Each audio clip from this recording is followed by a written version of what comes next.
Hello guys. तो मैं आपको आज बताने वाला हूँ कि जो मेडिकल कॉलेजेस होते हैं इंडिया में उसमें कैसे एडमिशन्स होते हैं, कौन सा एग्ज़ाम होता है, क्या होता है। अभी कुछ दिनों में नीट का यूजी एग्ज़ाम आने वाला है। नेक्स्ट मंथ मई में 5 मई का जो है नीट यूजी का एग्ज़ाम है। तो वो आप लोगों को देना होगा अगर आपको एमबीबीएस मेडिकल कॉलेज में चाहिए तो। जो नीट का एग्ज़ाम होता है वो होता है 3 सब्जेक्ट्स का, केमिस्ट्री, बायोलॉजी एंड फिज़िक्स, जो कि होते हैं 180 मार्क्स के। जूलॉजी, बॉटनी 180, फिज़िक्स 180 और केमिस्ट्री 180। और उसके अलावा आपके 200 क्वेश्चंस होंगे उसमें। आपके 35 क्वेश्चंस जो होते हैं वो कंपलसरी होते हैं। उसके अलावा 15 क्वेश्चंस होते हैं, उसमें आपके पास चॉइस होता है कोई भी 10 क्वेश्चंस करने के लिए। तो वो आपका पूरा फॉर्मेट होता है पेपर का। उसके अलावा आपको जो प्रिपरेशन होती है, काफ़ी लोग उसके लिए ड्रॉप लेते हैं, काफ़ी लोग 12th के बाद देते हैं। तो आपके ऊपर होता है कि आपको कैसे देना है, कैसे आप उस एग्ज़ाम को फेस करने वाले हो, कैसे आप उसको कॉम्पीट करने वाले हो। और कंपटीशन की बात करें तो कंपटीशन तो बहुत ज़्यादा होता है इस एग्ज़ाम में, क्योंकि 20 लाख से ऊपर स्टूडेंट्स होते हैं उसमें। और जो सीट्स हैं वो लिमिटेड ही हैं, क्योंकि आपको पता होगा गवर्नमेंट कॉलेज में सीट्स अभी बढ़े हैं इस ईयर, बट इतने भी नहीं हुए हैं कि सारे स्टूडेंट्स को वो सीट्स अवेल हो पाएँ, या फ्रेंड्स को वो सीट अवेल हो पाएँ। इतने सीट्स नहीं बढ़े हैं। कुछ प्राइवेट कॉलेज में भी बढ़े हैं, कुछ गवर्नमेंट कॉलेज में भी बढ़े हैं, बट उसके बाद भी इतनी सीट्स नहीं है कि वो सबको मिल पाएँ। तो आप कंपटीशन का तो पता ही लगा सकते हो कि बहुत ज़्यादा कंपटीशन है यहाँ पर। उसके अलावा अब बात होती है कट ऑफ की, तो कट ऑफ जनरल कैटेगरी के लिए जाता है वो 600 प्लस जाता है। और इस ईयर का जो कट ऑफ है वो करीब करीब जाने वाला है 610 के अबव जाएगा। मतलब अराउंड 610 रहेगा। उसके अलावा बात करें ST SC की, तो वो 600 से कम ही रहेगा थोड़ा, 590 के आसपास। और EWS का जो रहेगा वो 610 के आसपास ही रहेगा, अराउंड 610 मार्क्स के आसपास। और ST SC का 590 या फिर 585 के आसपास रहेगा। अगर आपको किसी भी अच्छे गवर्नमेंट मेडिकल कॉलेज में आपको एडमिशन चाहिए तो उसके लिए आपको मार्क्स तो होते ही हैं कि मार्क्स आपको अच्छे से अच्छे लाने होंगे।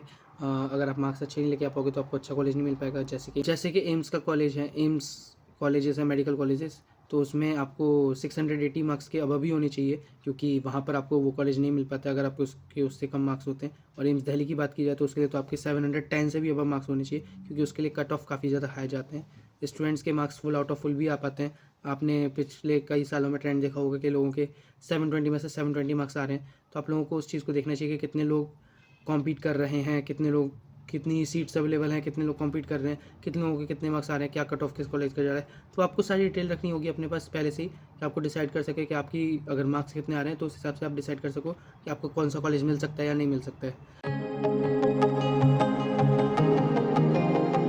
और बात करें अफोर्डेबिलिटी की, तो प्राइवेट कॉलेजेस तो अफोर्डेबल होंगे ही नहीं बहुत लोगों के लिए, क्योंकि जितने लोग, अगर 20 लाख लोग एग्ज़ाम दे रहे हैं तो उसमें से 1 या 2% लोग ही होंगे जो प्राइवेट कॉलेज के बारे में अफोर्ड कर पाएंगे या फिर उसके बारे में सोच रहे होंगे। तो वो वाली चीज़ होती है। और गवर्नमेंट कॉलेज के लिए आपको मार्क्स लाने पड़ेंगे, तो मार्क्स आपको एटलीस्ट, अगर गवर्नमेंट कॉलेज के बारे में आप सोच रहे हो तो 610 से अबव ही होने चाहिए, क्योंकि एमबीबीएस कॉलेज में आपको 610 से अबव मार्क्स नहीं है तो आप एमबीबीएस गवर्नमेंट कॉलेज नहीं ले पाओगे। तो वो आपको देखना होगा कि आपको पहले से ही सोच के चलना होगा कि आपको किस बारे में सोचना चाहिए। अगर आप सोच रहे हो एमबीबीएस अब्रॉड के बारे में, तो उसमें आप अफोर्डेबल होती हैं चीज़ें, और काफ़ी ज़्यादा अनअफोर्डेबल भी होती हैं, क्योंकि अगर आप सोच रहे हो यूएस यूके का तो वो बहुत ज़्यादा एक्सपेंसिव होता है, तो वो अफोर्डेबल है ही नहीं है। उसके अलावा अगर इंडिया में है तो इंडिया का तो आपको सब कुछ पता ही है कि सब कुछ मैं बता ही चुका हूँ आप लोगों को, क्योंकि गवर्नमेंट कॉलेज होते हैं उसमें 600 अबव मार्क्स होने चाहिए। और प्राइवेट कॉलेज के लिए तो एक्सपेंसिव इतने ज़्यादा है कि लोग अफोर्ड ही नहीं कर सकते उस चीज़ को। उसके अलावा और चीज़ें होती हैं, जैसे कि अब्रॉड के बारे में, आप अगर अफोर्डेबल कॉलेज ढूंढ रहे हो या फिर यूनिवर्सिटी ढूंढ रहे हो तो वो आपको रशिया में मिल जाएंगे। जितने भी सोवियत यूनियन की कंट्रीज़ हैं वहाँ मिल जाएंगे।